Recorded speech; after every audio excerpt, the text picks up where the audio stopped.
on the Altair Meridian, or its equivalent if you have a brother. I'm going to swap my camera over. Here we go. There we go. Now you can see. This is my 9.5 by 9.5 frame. And it could be any size frame as long as... Let's get this over a little bit. There we go. Get my mouse out of the way. So on the Meridian and Altair, instead of having an actual scanning frame, you just lay an empty hoop on your tabletop. And I'm just going to center this image watching these grid marks right here, okay? And then I will just get the IQ positioning app right here. The IQ positioning, that's my puppy. That's Puffin right there, his baby picture on my phone. So you just touch the one that says IQ positioning, and it'll pull up a screen like this. And what you want is this first icon right here. So I'm going to touch that, hold it over, and then it'll take a picture of it and send it to my Altair, which I have turned on and plugged in. Come on, you. There we go. 3, 2, 1. Okay, and now it's asking if I want to send it to the machine. I will. And it's sending. Success. Sent to IQ Designer. Tap OK. You're done with your... You could do this on your phone or your tablet, whatever you're going to use. So next, excuse me, I'm going to swap my camera back to my face cam while I move this other camera in front of the Altair. Hold on. There we go. I'll do another little adjustment here. Okay. And we'll swap over to the Altair now. So this, what I'm doing, well, you can do this on any of the machines that have IQ Designer. Other than getting the image like I just did, that's the only difference.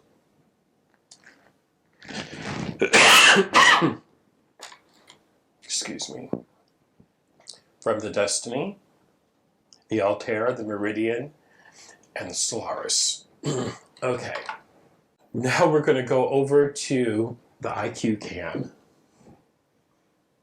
Right there. Okay. And let me get over here closer. Open up the lid and get my stylus. Okay. So, since I sent that to IQ, I want to touch my IQ Designer button. And then this that little flower, let me go back. This little design right on the Altair Meridian, it's right here. On the Destiny, it is over here also. But on the Destiny Solaris, you wouldn't have to pull it in wirelessly. To get that image onto our screen that I just did with my phone, you're going to touch that. And now, since it was sent wirelessly, we want to touch the little Airwaves button. And that last one we did was right here, the very top of the list. I'm going to tap that. Of course, we're in easy mode, and now I'm going to touch return. You can see there's that image. Return. Oops, wrong. It should have hit set instead. Set. And now it's pulled that image in. So next, excuse me, what I want to do, oops, hold on a minute here. And let me cancel that. I hit the wrong button, everybody. I'm rusty. Let's go to line design. That's what we want. This is going to be a line design. Now we'll pull up that image. And I'll explain what those other So the way I pulled it up the first time is like if you scan in a quilt and you're going to draw lines to do fill patterns with. Force of habit. Now set.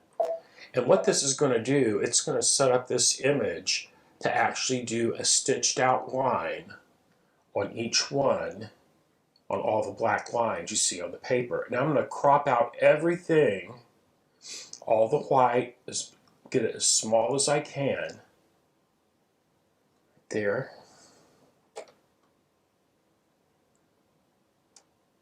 And right there.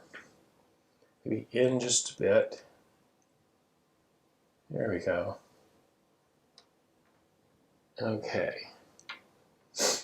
Now down here I can pre-select what type of stitch is going to apply to all of those lines. This would be, of course, your satin stitch. If I tap on that, it's not going to do anything because we'll have to do that from the next screen. I just up that detection just a hair and click on OK. And now you can see there's my image. Next, I am going to hit set. Let me go up here and get rid of these grid marks so we can see it just a little bit better. There. There we go. Alrighty. Now, right now it's all set to stitch out on these black lines once I send it to Embroidery Stitch Out, but we're not quite there yet. Satin stitches. If I wanted to change that, while it has that red box around it, I would go up here into these four icons, which is the line properties menu. I'll touch on my menu, and maybe I just wanted to do a triple straight stitch. Click on OK. And I'm going to change, I need to change the color though. Since it's black on there, I would not see it that I've changed it unless I put a contrasting color. Click on OK. And now I am going to zoom it in.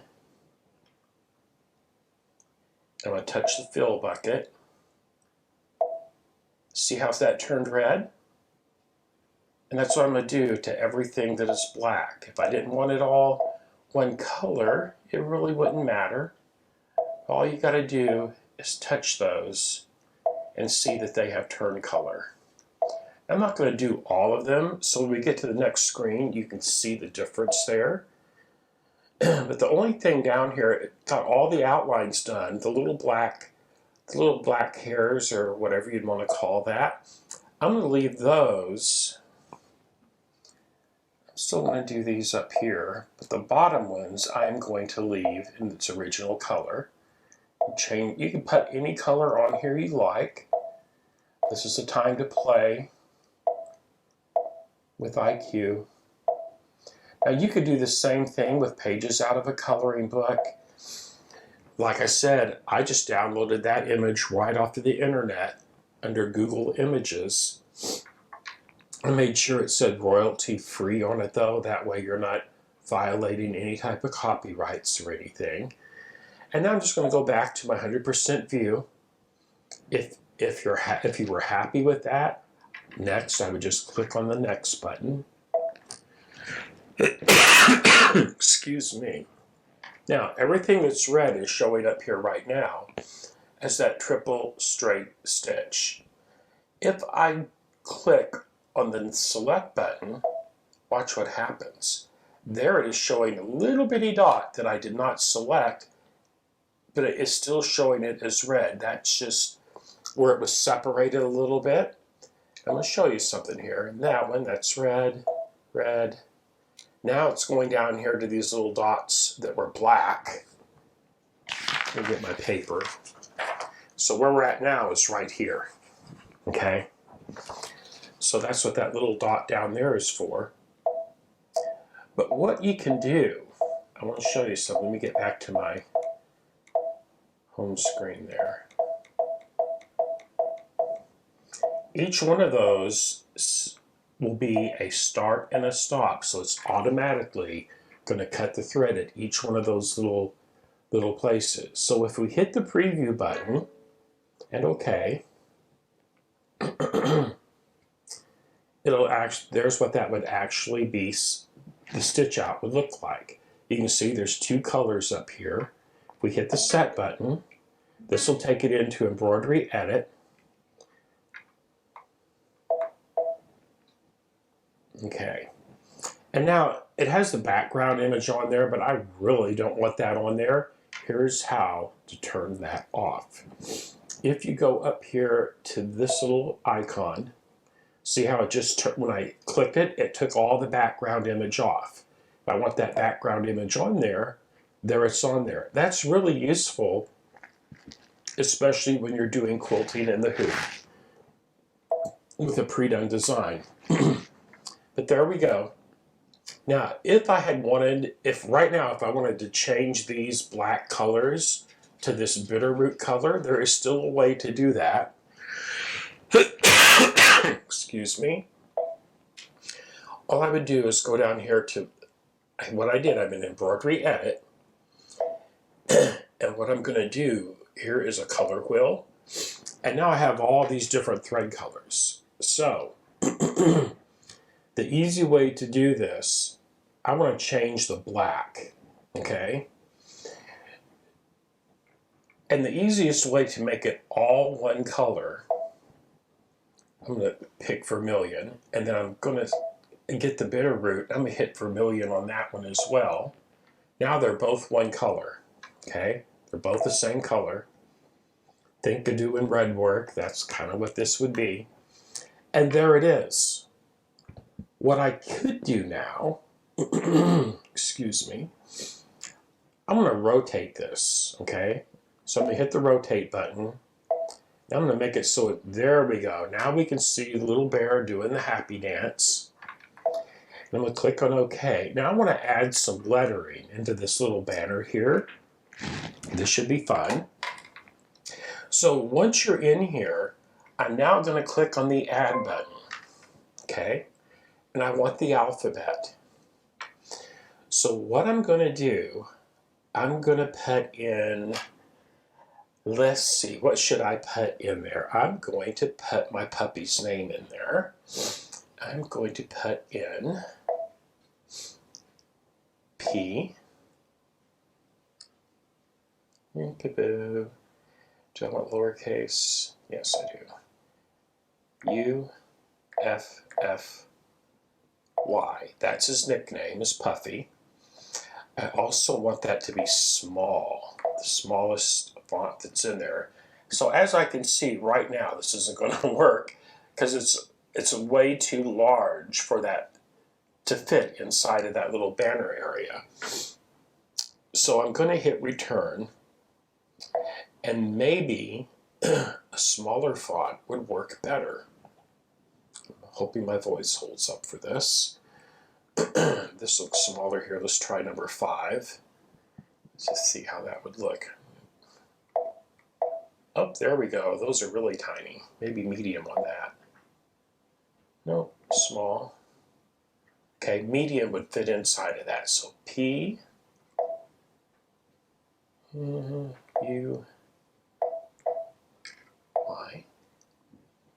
Okay, and when it's set, now I need to move that.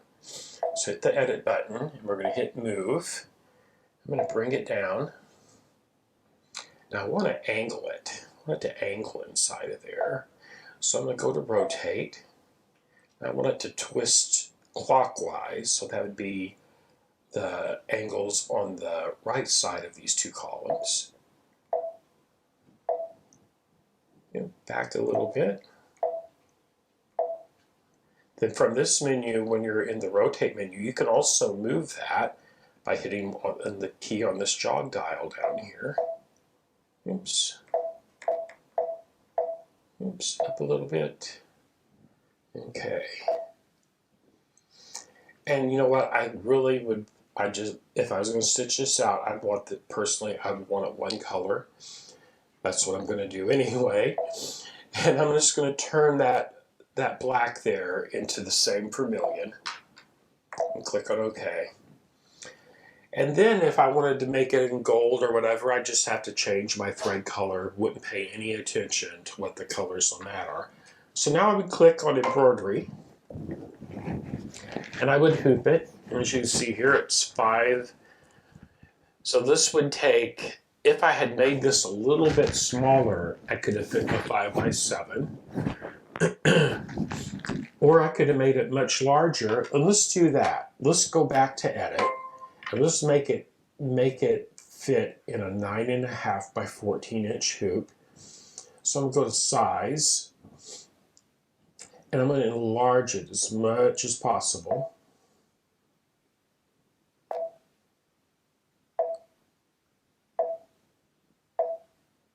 Oh, wrong one. That's why I wouldn't do it. I was just enlarging the. I wasn't paying attention, y'all. I was just enlarging the lettering. There we go. Click on OK. Now, I want to enlarge the entire thing. So I'm going to come down here and just select everything and click on OK.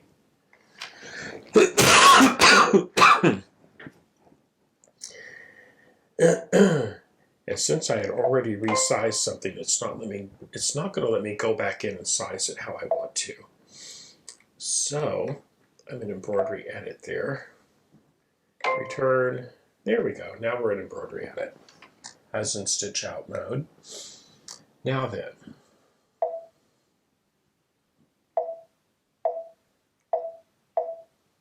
what I should have done was enlarge this design before I put the lettering on it. That's why it's not doing it. So what I'm going to do, I'm just going to delete the puffy. There we go. Now I'm going to resize the entire thing. I'm going to hit, you see, it automatically goes to this. So if you're just going to enlarge a little bit or decrease it a little bit, that is fine. But if you're going to really make something much larger or much smaller, you want to pick the zigzag icon, because what that does, it will actually recalibrate stitch density as you're sizing up or down. So I'm going to enlarge it. And that was as big as it would go that way. Let's come over here and rotate it again. There we go. And I'm going to go up here and I'm going to select my 9.5 by 14. There we go. And I'm going to go back into edit and size, and I want to make that even larger. I'm going to have it fill up that hoop. There we go. Now it measures 9.3 by 13.5. Now I'm going to click on OK. And now I'm going to come back and add in my lettering again. And I'm going to select a different font this time since I now have more room. Oops, I only want one of those. Delete.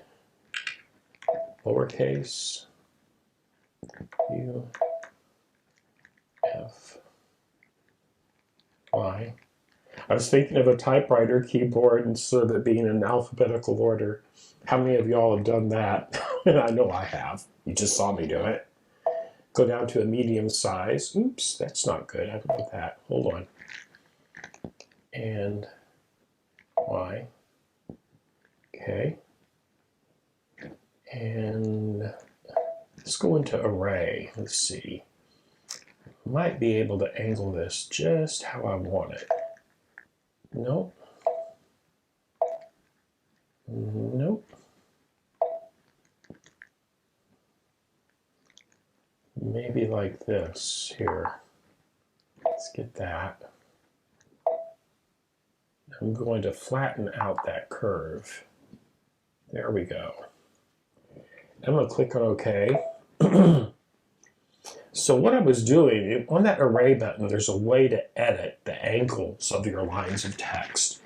And what I did, I first hit the regular curve, and then down here, this will flatten out a curve or make a tighter circle. So those two icons down there too. What you should do after this is over is play with this, because it's really creative and fun to work with that. So I'm going to click on OK. And I'm going to hit set and edit. And I'm gonna rotate this. And I'm gonna rotate it to the right some, a little bit more. And I'm gonna move it down. Rotate it a bit more. Back a bit. Okay, I'm gonna click on OK. I'm gonna go to size. I'm gonna make that a little smaller.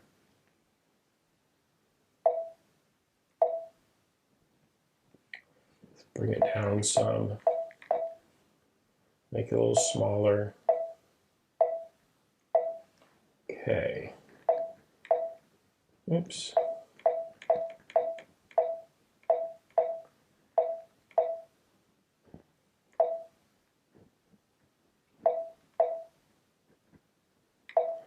Go back to that rotate button. And I'm going to have it go counterclockwise a little bit.